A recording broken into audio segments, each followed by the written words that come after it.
Terry Talks with Terry Gillis. Welcome everyone to another Terry Talk as we continue our ongoing discussion about the grand reopening.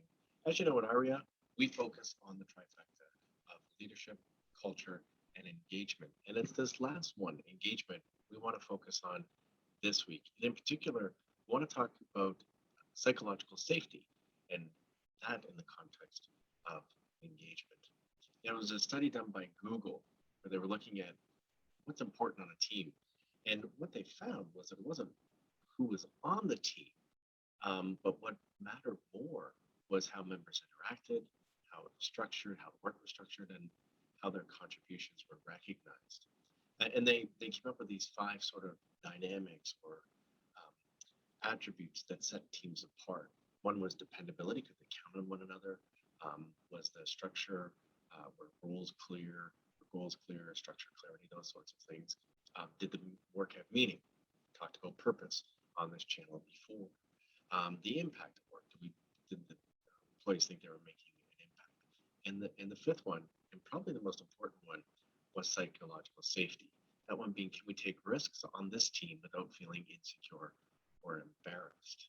Now, there really are 4 different levels of psychological safety. One being inclusion safety, one being learner safety, one being contributor safety, and one being challenger safety. And it's that first one, inclusion safety, that is really, really important.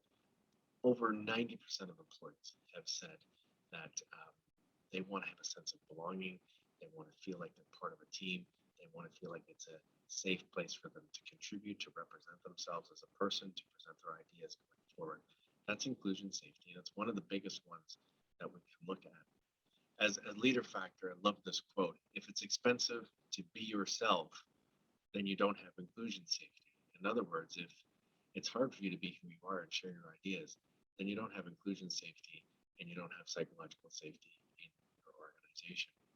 So what we know is that when you improve the quality of the relationship with teammates through psychological safety, that has a huge impact on the bottom line. Performance goes up, engagement scores go up, innovation happens at a much greater pace. And innovation increases huge, and turnover rates and absences go down significantly. So psychological safety, I think we can all agree, is important. But in this world of hybrid workforces, work from home, we're not sure where everything's going to net out. Some things to keep in mind, and we really hope you'll share some of your thoughts with us as well. First of all, leaders, one-on-one meetings, get to know your people, grow your people, and of course, the best leadership skill of all, listen. Trust is important. Integrity, authenticity, empathy. Do what you say you're going to do.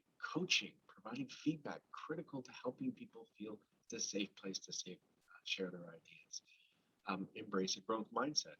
Focus on learning opportunities as opposed to failures. Appreciation, showing your appreciation is always critical. And include your teams in decision making, that sense of purpose and value. With respect to communication, when things are at a distance, when you work from home, channels like Slack is an example where people can share ideas.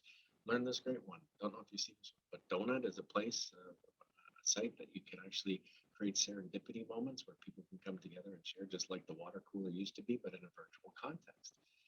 And affinity groups where people with similar interests in organizations can kind of hang out sort of in a virtual world.